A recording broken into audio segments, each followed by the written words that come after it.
भगदड़ के इस वीडियो को देखकर मैं निश्शब्द हूं।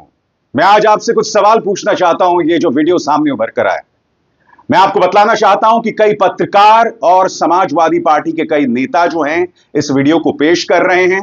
पत्रकार विनीता यादव ने इस वीडियो को पेश किया है, जहां से इस वीडियो को मैं आपके सामने ला रहा हूं। आज आपसे एक सीधा सवाल, ये जो वीडियो सामने उभर कर आया है, इस वीडियो में आपको प्रशासन कहां दिखाई देता है? एक सीधा सा सवाल।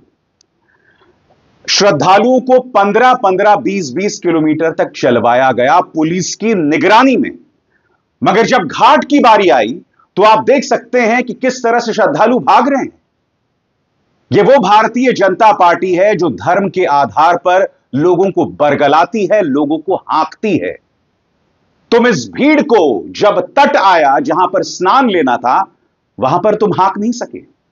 पिछले 11 सालों से धार्मिक प्रतीकों के आधार पर, अपनी राजनीति के चलते तुम लोगों को हाँक रहे हो। लोगों के मन में तुमने एक भाव पैदा कर दिया है कि हिंदू धर्म खतरे में। 11 साल से हिंदू हृदय सम्राट जो हैं वो देश के प्रधानमंत्री हैं और दूसरी बार मुख्यमंत्री आदित्यनाथ उत्तर प्रदेश के मुख्यमंत्री बन गए हैं, मगर अब भी तुम इन श्रद्धालुओं को यह नहीं कह पाए कि धीरे से चलो।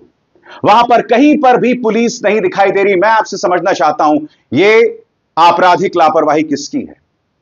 बताइए, किस अधिकारी, किस मंत्री पर एक्शन लिया जाएगा? स्वामी अविमुक्तेश्वरानंद ने सीधे तौर पर मुख्यमंत्री आदित्यनाथ का इस्तीफा मांग लिया है। यह नजारा शर्मनाक है। यह नजारा बतलाता है कि हमारी सरकारों के निगाह में आम जनता की कीमत कीड़े मकौड़े की है और इसके अलावा कुछ नहीं। जिस दिन यह हादसा होता है दोस्तों, मुख्यमंत्री आदित्यनाथ 17-18 घंटे तक मानने को तैयार नहीं होते हैं कि किसी की मौत हुई है। यहां तक कि वो शोक संदेश भी नहीं देते हैं और फिर शाम को आते हैं, उनका गला भरा होता है, आंखों में आंसू होते हैं और वो अपना शोक संदेश देते हैं। मगर देखिए, अगले ही दिन 24 घंटे नहीं बीतता है दोस्तों और फिर मुख्यमंत्री आदित्यनाथ का यह ट्वीट सामने उभर कर आ जाता है, जिसके अंदर वो मुस्कुरा रहे होते हैं। इसमें मुख्यमंत्री आदित्यनाथ क्या कह रहे हैं, मैं आपको पढ़ के सुनाना चाहता हूं। यह उनके दफ्तर का किया गया ट्वीट है। मुख्यमंत्री श्री योगी आदित्यनाथ जी महाराज ने आज लखनऊ में जनपद उन्नाव के पुरवा विधानसभा क्षेत्र के माननीय विधायक श्री अनिल सिंह जी से सपरिवार शिष्टाचार के नाते भेंट की और यहां पर आप देख सकते हैं मुख्यमंत्री मुस्कुरा रहे हैं। मुख्यमंत्री अपने कार्यक्रमों में कोई रोक नहीं लगा रहे हैं। वो अब तक जाकर पीड़ितों से उन्होंने मुलाकात नहीं की है, घायलों के अस्पताल तक नहीं गए। मैं समझना चाहता हूं ये कैसे मुख्यमंत्री हैं जिन्हें दर्द तक नहीं दिखाई देता है। और फिर यह वीडियो सामने उभर कर आता है जिससे पता चल रहा है कि यह घटना, इसमें प्रशासन की कितनी बड़ी लापरवाही थी।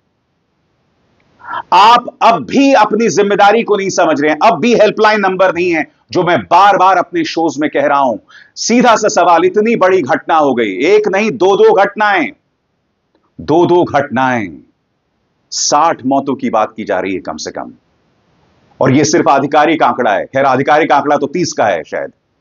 दो घटनाएं हो गई हैं। लोगों के जो शब्द हैं, लोगों की जो रुदाली हैं, गोदी मीडिया न्यूज चैनल सुना नहीं रहे हैं। और जब विपक्ष उस मुद्दे को उठाता है तो उनके माइक को बंद कर दिया जाता है। इसी मंच पर मैंने आपको बतलाया था कि एबीपी न्यूज के कुछ पत्रकारों ने बेहतरीन रिपोर्टिंग की, मगर अब मैं आपको एक क्लिप दिखाना चाहता हूं। आप देखिएगा, आम आदमी पार्टी के नेता सौरभ भारद्वाज जब कुंभ का मुद्दा उठाते हैं तो एंकर किस तरह से रोकती हैं कि दिल्ली के मुद्दों पर बात कीजिए। अरे भाई, जब आप अपने विपक्ष को घेरते हैं तो उनके काम करने की क्षमता के आधार पर ना, उनके गवर्नेंस पर घेरते हैं। और उत्तर प्रदेश में साफ तौर पर दिखाई दे रहा है गवर्नेंस नदारद था, सरकार पूरी तरह से नदारद थी। और जब सौरभ भारद्वाज घेरने की कोशिश करते हैं तो एंकर का बर्ताव देखिए, पापा की परी का बर्ताव देखिए। देखिए क्या हुआ। दिल्ली पर इलेक्शन हो रहे हैं तो आपने 11 सालों तक क्या कामकाज किए हैं, उसी के आधार पर आपसे सवाल पूछे जाएंगे सौरभ जी, और उस पर आपको जवाब देना होगा। वो कह रहे हैं कि दिल्ली के मुद्दे पर आप बात नहीं करना चाहते। हेलो, माइक ऑन कर दिया आपने? अब चित्रा जी, माइक ऑफ किया नहीं था, बस गलत बात है कि आपने मेरी शांति हो जाए इस वजह से मैंने गुजारिश की थी। तो मैडम, अगर आप चाहते हो कि आपकी कही हुई बात ही मैं कहूं तो फिर हमें क्यों बुलाते हो? इनकी यही दे दें हमें स्क्रिप्ट लिख के, जो ये कहेंगे वही बोल दिया करेंगे। और आपको समझना पड़ेगा कि एंकर महोदया को, पापा की परी को इतनी तकलीफ क्यों हो रही थी? क्योंकि सौरभ भारद्वाज ने कुछ असहज करने वाले मुद्दे उठा दिए थे जिनका जवाब इनके पास नहीं था। सुनिए सौरभ भारद्वाज ने क्या कहा।